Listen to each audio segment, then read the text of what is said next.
Hi, I'm Amanda from Inspiring Inkin. Welcome to my craft room. In today's video, we're going to be making this little gift pouch.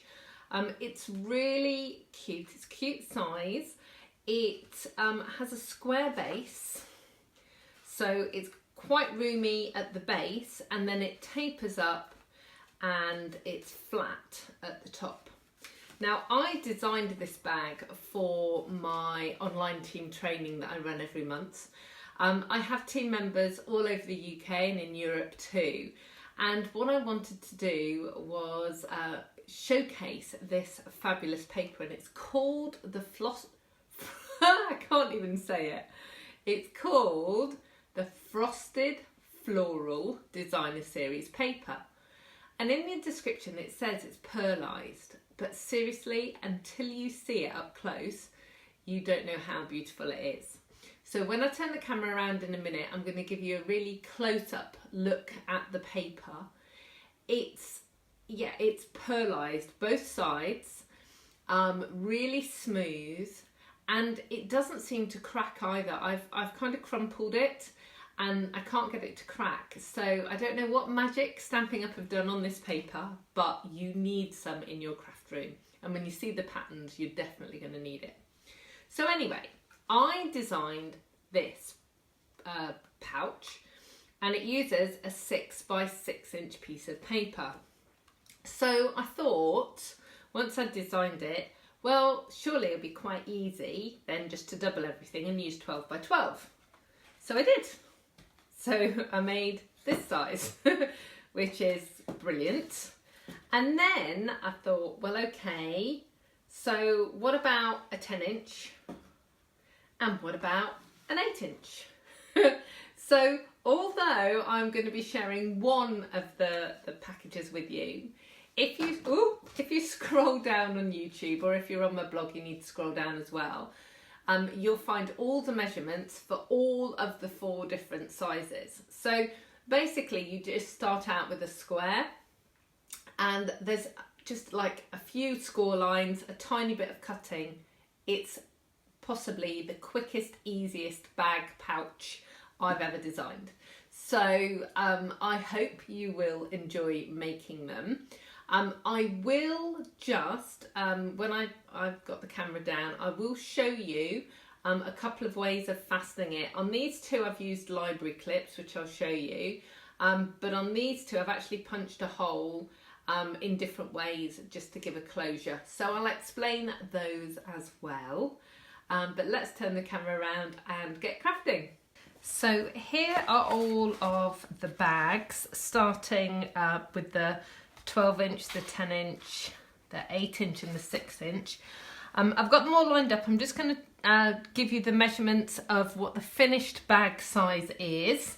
Then we'll have a look at the patterned paper, and then we'll get making. So the largest size has got a base of 2 3/4 inches, almost 3 inches, and it stands 9.5 inches tall. Then the 10 inch one is 2 1/4 inches square at the base and is 7 3/4 inches tall.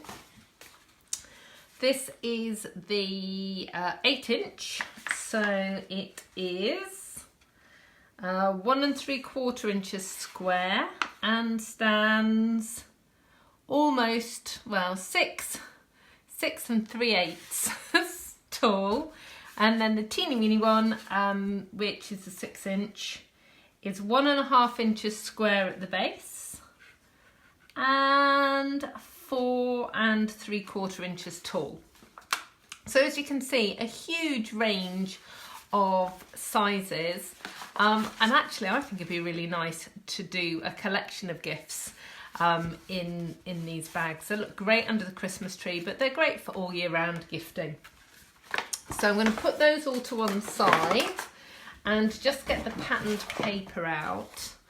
And one of the questions that I often get asked is, how do I store my 12 by 12 patterned paper? Well, I use LP sleeves, the record sleeves. And what I do with my patterned paper is I just cut out from the back, the card that comes with the paper, I just cut this piece out. And it actually tells you what colours are in this paper. So this is the Frosted Floral Specialty Designer Series paper. And this, listen to all the colours in this. So there's Blackberry Bliss, Blushing Bride, Grey Granite, Merry Mallow, Mint Macaron, Mossy Meadow, Night of Navy, Pear Pizzazz, Pineapple Punch, Powder Pink, Soft Sea Foam, Soft Suede and Tranquil Tide. So lots of different colours. So what I'm going to do is I'm going to show you each sheet, and then I'll see if I can get the camera to pick up the pearlescent. I don't know whether I will or not. But this is one sheet, and I love this. It's got kind of a distressed feel. That's Mint Macaron there. You've got these lovely leaves, and actually this might be one of the ones that you're going to be able to pick up the pearlescent on. So I'm kind of wiggling it and tilting it, hopefully be able to see that. And look at this Blackberry Bliss spots. Got some more leaves here, and then this says this one, and I love this. This is a really nice pattern. Then you've got these little teasels and fern and another sort of leaf pattern. Again, you've got like a watercolour wash on all of this. So it's not a fault in the paper. It's actually how it's designed. And actually, if I turn it around that way, that probably makes more sense too, because it looks like the leaves are growing up rather than down. This is stunning. I love the watercolour wash on this one. You can also cut all these flowers out. If you like cutting out, you've got loads to go there. And then that's Tranquil Tide there. And then this one is the full-on floral with probably every single one of those colours I just called out to you. Again, this would look beautiful if you cut some of these flowers out. And then you've got Grey Granite on the reverse. Which is fabulous. Okay, so that is all of the paper. Now, at the beginning of the video, I did say that I've been scrumpling the paper, and I don't want you to get worried. When I did this at my training, my team were a bit concerned that I was scrumpling paper, but I think it's really important for you to see. I really love distressing paper and doing all sorts of different techniques with it. But sometimes I find that when I'm making a project, the paper can crack. And it's not a fault of the paper, it's just what I'm trying to get it to do. It's not happy about bending it that much. But this, even if I really score it really well, doesn't crack. So you can see both sides. Doesn't crack at all. So fabulous. I don't know what the coating is, and I'm gonna kind of, again, I'm holding it, so I'm hoping that the camera will be able to pick up some of the shine.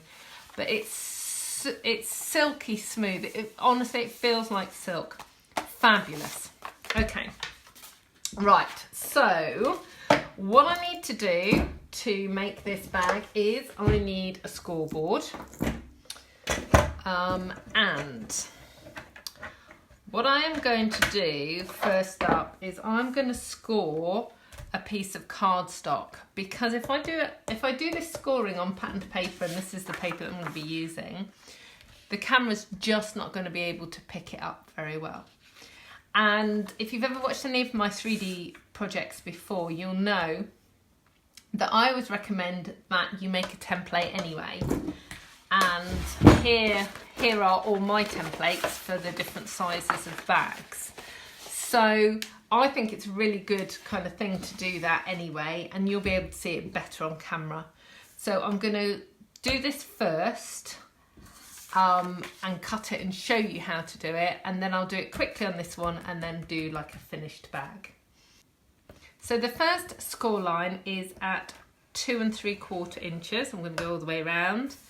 All the way down, and then at 5.5. You're then going to turn it round. and you need to turn it so that the small edge, the small score line is at the bottom. That's really, really important, and it's the same on all the bags.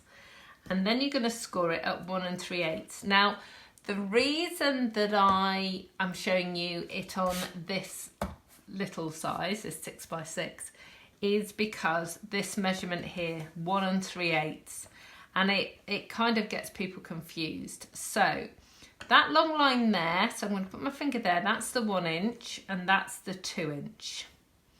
And each one of these little lines is an 1/8. So that one in the middle is 4/8 or 1/2 inch. So the one before it is 3/8. So 1, 2, 3. So that's where we're going to score. Okay. Now we're going to make 2 more score lines, one here and one here. What I actually want you to do is flip the cardstock over, because you're going to measure 1 3/8 there, and then 4 1/8. And it's just easier to do it from this corner. So you'll be able to see this is the sides of the bag and this is the base. Okay, so I'll move that out of the way. This piece here, extra bit of cardstock on there, just get rid of that. This piece here you're going to cut away, and then you're going to cut up these score lines.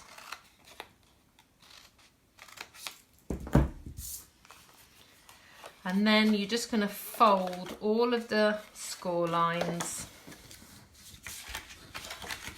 and use a bone folder as well, just to reinforce the score lines. That just helps everything sit where it should.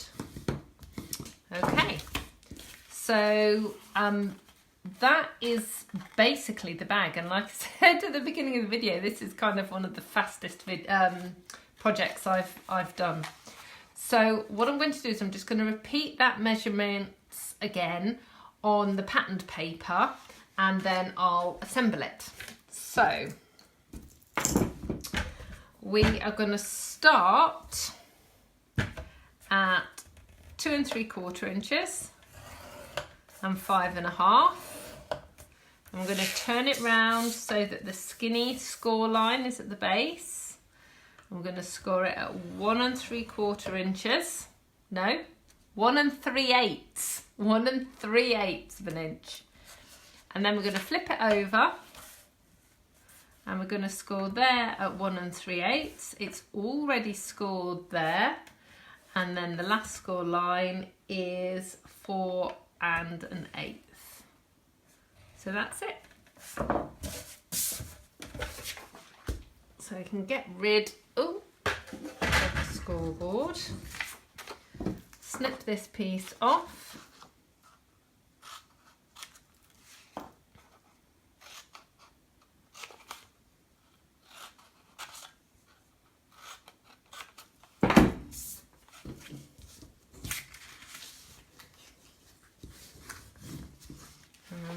To score along.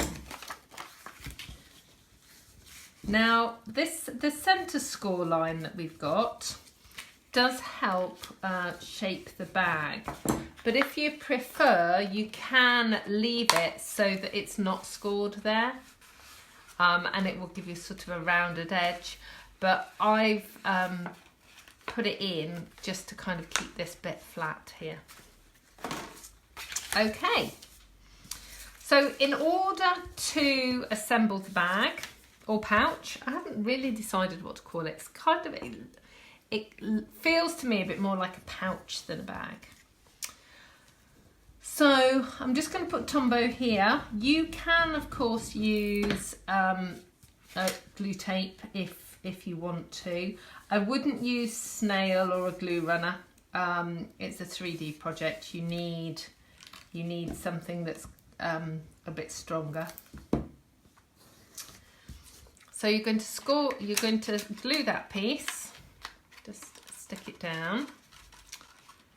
And then what you need to work out is where the seam is. So where you've got the seam, these two pieces are going to go down last. And the reason for that is one's going to go that way and one's going to go that way, is because that will give you the smoothest edge. Okay. But what I do want you to do is just trim. Let me see. The camera can pick this up. Just trim like a sliver. That's a technical term, but it's a tiny bit off the edge of these squares. Basically, it's because where you've got the score line, it sort of distorts the paper a little bit, and it just means that when it sticks down, it will stick down straighter. Okay, so let me find my seam again. So that's there. So I'm folding these two bits down because they're going to go down last. So what you're doing is you're squashing this so it makes a square. So otherwise the pouch not going to work. So that's going on there. Then we're going to pop that one down. And then we're going to pop that one down. So once you've got them all glued down, what you need to do is press from the other side, from the inside. Now on this really small bag, you're not going to be able to get your hand in. The bigger bags you can, but what I do, get my bone folder, and I'm just going to kind of press down. And I'm pressing down onto the table so it will give me a really good seal.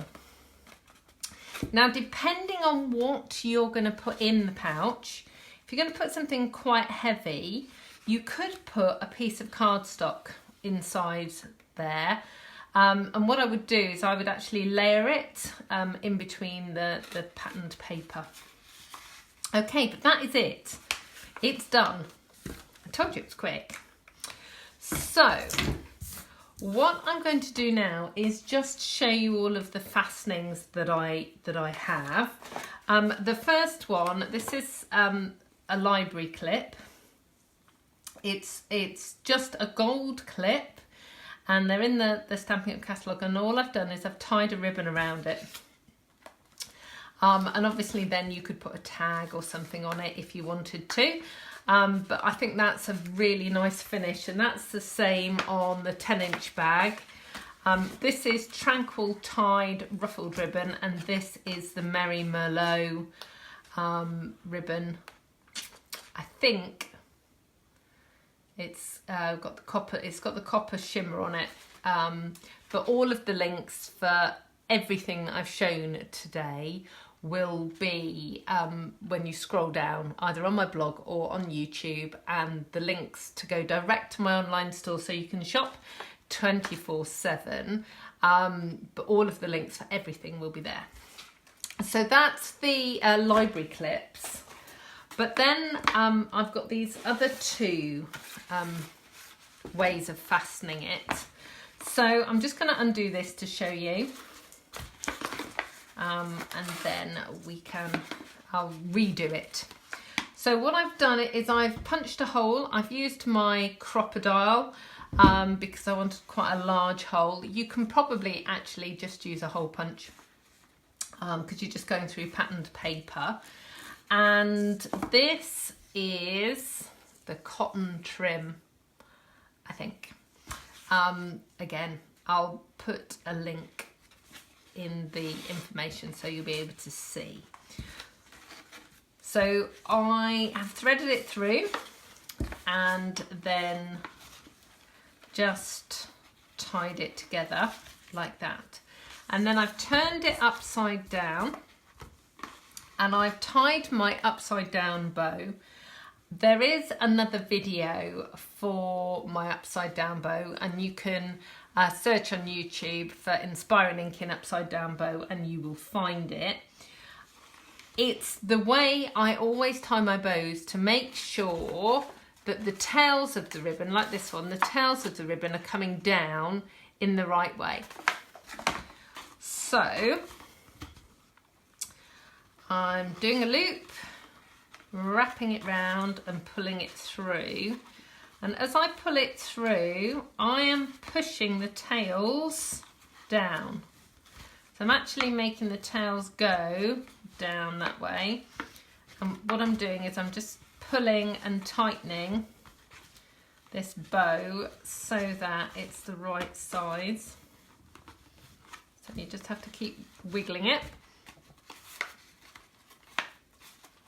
And that's still a little bit too big, so let me just pull that down. And obviously this, I'm working with a smaller piece of ribbon than I would do normally because I have already trimmed it to size. So there we go, that's much better. Right, so I'll just use my ribbon scissors and just trim that off. So they're both the same. And there you go. So that's a lovely, neat way of fastening it. You've just got a little bit of ribbon over that side. So that's that one. And then this one, the biggest bag of all, I have punched 2 holes. And what I'll do is I'll undo this as well and show you, because I can show you all of the little tag that I've made as well. Right. Or I could, if I could untangle it. Bear with me. Okay. So let me just show you the tag. So the tag is the daisy punch. That's a faceted gem. And then the largest is the 2 1/4 inch circle punch, and then the 2 inch circle punch. And then I've used a bit of the baker's twine. It actually comes in a set. There's Calypso Coral and Blackberry Bliss, I think, in the set. It's really lovely twine. And then this is the lovely polka dot tool. So I have used my crocodile again and punched 2 holes, threaded this through, and then to get the tag so it hangs in the centre, I'm actually threading the spotty ribbon through at the front and behind. So it's a bit of a fiddle, but it means that the tag will actually lie in the centre. So there you go. Does that make sense? And then I'm just going to tie that in. Ooh, stay. Right, so then upside down bow again. And I'm just trying to make sure that the ribbon lies flat. So get the tails of the ribbon to go that way and that way. And there you have the finished bag. And then the tag, as I said, the tag actually sits centrally. Now, it's probably taken me longer to tie the ribbon than it did to make the bag, but I wanted to show you them all. So 12 inch, 10 inch, 8 inch, 6 inches. All of the measurements will be available for you for all of the sizes. So I hope you've enjoyed today's video. I will see you again soon. Bye bye.